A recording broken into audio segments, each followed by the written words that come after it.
नमस्कार, मैं श्वेता आपका मेरा हक मेरा देश न्यूज में स्वागत करती हूं। तो चलिए रुक करते हैं आज की प्रमुख खबर की ओर। बागेश्वर जिला अस्पताल के 2 डॉक्टरों ने उपकरण और जरूरी दवाओं के अभाव में अपने पद से इस्तीफा देने को धमकी दी है।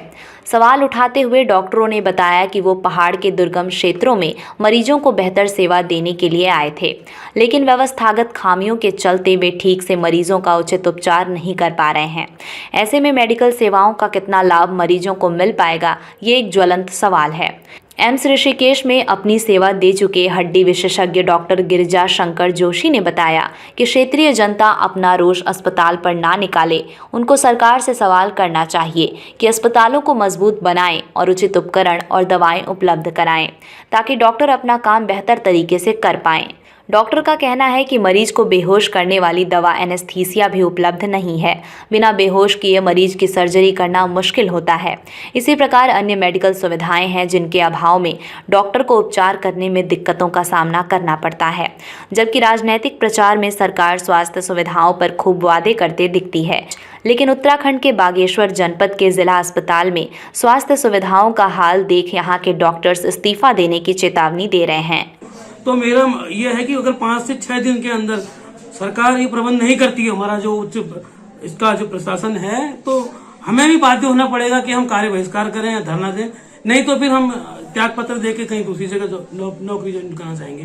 क्योंकि 2.5 महीने हो चुके हैं, हम खुद अपनी स्वेच्छा से पहाड़ में काम करना चाहते हैं, यहाँ पे अच्छी सुविधा स्वास्थ्य की देना चाहते हैं, उसके बाद भी लगातार ये 2.5 से 3 महीने तक हो चुका है कि क्या कहते हैं, बार बार आग्रह करने पर भी ना एनेस्थीसिया की व्यवस्था हो पा रही है। और जो ओटी बननी थी 2 महीने के अंदर हमको बोला गया था ओटी बन जाएगी, उस ओटी को बनते बनते अभी 8 महीने हो चुके हैं। एक वैकल्पिक ओटी में हम ऑपरेशन कर रहे हैं जिनके हो सकते हैं, लेकिन जो ये ओटी बननी थी 2 महीने के अंदर बननी थी, उसको बनते बनते 1 साल हो चुका है। सरकार बार बार ये बोलती है प्रशासन की बहुत अच्छी सुविधाएं दुर्गम क्षेत्रों में दी जाएंगी, लेकिन हम कम सुविधाओं में होते हुए भी यहाँ काम करना चाहते हैं, उसके बाद भी काम नहीं हो पा रहा है, क्योंकि हमारी जो आग्रह है उनको अभी तक सुना नहीं गया है। और ओटी में स्टाफ की भी कमी है, हमको ऑपरेशन के लिए नसबंदी के लिए ले जाया जा रहा है स्टाफ में, और क्या कहते हैं जो मेन इमरजेंसी के ऑपरेशन है वो काम नहीं हो पा रहे हैं।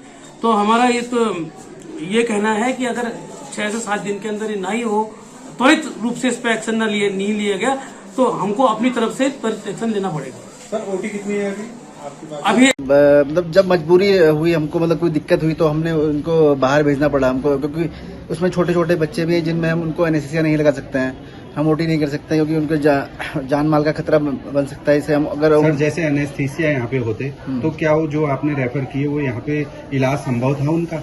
हाँ, इलाज संभव था, क्योंकि हम ऑपरेट उसे कर देते, क्योंकि वो बच्चे की मतलब एज 7 ईयर होने के कारण हम उसको एनेस्थीसिया देते हैं, क्योंकि उसमें बहुत खतरा होता है एनेस्थीसिया का। मतलब एनेस्थीसिया देने के बाद वाइटल्स स्टेबल नहीं हुए तो उसको जान का खतरा बना रह सकता है।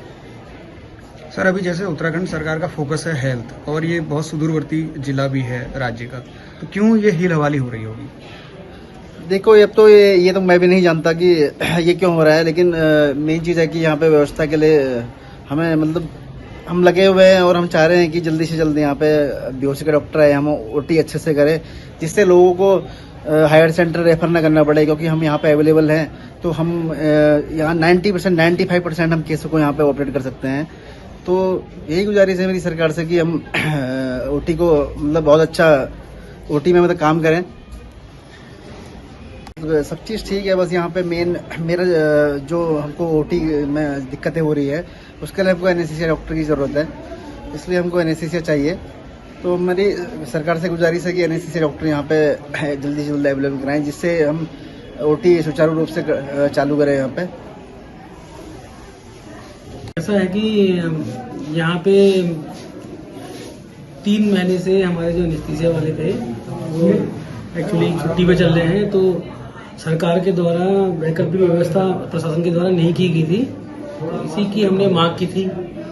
और दूसरा ये है कि दुर्गम क्षेत्र में बार बार हमें रिफर करना पड़ रहा है मरीजों को, ऑपरेशन की सारी व्यवस्थाएं होने के बाद और कार्य कुशलता होने के बाद भी हमें मरीजों को बाहर रिफर करना पड़ रहा है। इस वजह से हम थोड़ा चिंतित थे, इसीलिए हमने बार बार लिखित रूप में प्रशासन को लिख के भी दिया था।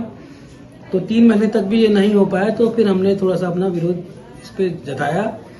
और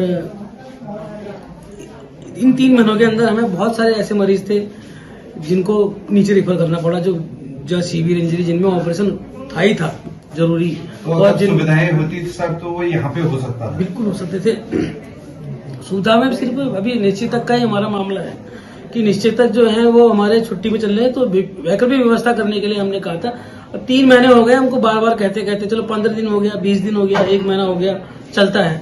अब 3 मंथ्स तक ये हो रहा था, तो फिर तब हमने थोड़ा सा विरोध इसके लिए किया था कि हमारा तो कुछ न कुछ व्यवस्था था। किस तरीके से विरोध आपने किया? विरोध हमने यही विरोध किया कि हमने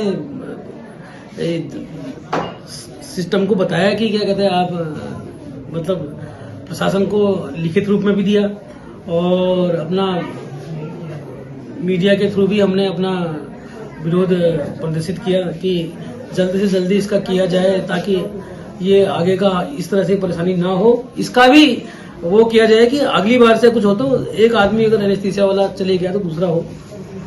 और बाकी तो मैंने सब बता ही रखा है। फिर सर कोई अपडेट मिला आपको को अभी इस बारे में? कोई अपडेट, कोई आश्वासन? अपडेट तो अभी सीएमओ साहब ने हमसे बोला है कि 3 से 4 दिन के अंदर हम लोग, सीएमओ साहब का भी हमने वो स्टेटमेंट पढ़ा था अभी कि 3 से 4 दिन के अंदर वो व्यवस्था करेंगे वैकल्पिक। अभी फिर उसके बाद परमानेंट व्यवस्था तो कब होगी ये तो भगवान जाने, लेकिन अभी के लिए वो 3-4 दिन के अंदर। प्रतिदिन कितने मरीज आते हैं हड्डी से रिलेटिव जो ऑपरेशन होते हैं? प्रतिदिन तो हमारे पास देखिए, हम रोज का 1 या 2 ऑपरेशन मेजर सर्जरी तो कर ही रहे हैं।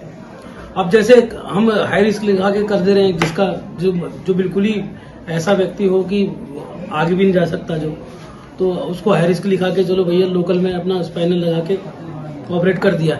लेकिन हर आदमी तो ऐसा है नहीं कि, तो जिसको थोड़ा बहुत भी सामर्थ्य है हम उससे कहते हैं फिर तुम आगे जाइए, क्योंकि हम इतना रिस्क उठा नहीं सकते ना, क्योंकि जो काम जिसका है वो उसको ही करना है वो काम। तो आगे का मैं कहने का मतलब मेरा यह है कि इतने दुर्गम क्षेत्र में सबसे ज्यादा सुविधा होनी चाहिए। पहले तो हल्द्वानी में तो 20 ऑप्शन है आदमी के पास, देहरादून में 20 ऑप्शन है आदमी के पास, यहाँ पे सिर्फ 1 ऑप्शन है आदमी के पास। 2.5 से 3 लाख लोगों की जनसंख्या पे एक डिस्ट्रिक्ट हॉस्पिटल है, उसमें क्या कहते हैं 1 या 2 ऑर्थोपेडिक सर्जन, 1 या 2 एनेस्थीसिस्ट। अगर एक आदमी जा रहा है तो उसकी व्यवस्था होनी चाहिए, क्योंकि ऑपरेटिव अगर हम यहाँ काम नहीं कर पाए तो फिर इसका कोई फायदा तो है नहीं आगे को ना। और दूसरा ये है कि क्या कहते हैं, अगर कोई छुट्टी जाता भी है तो उसके लिए प्रशासन के द्वारा व्यवस्था होनी चाहिए कि दोबारा कोई दूसरा कहीं से और रिप्लेसमेंट हो।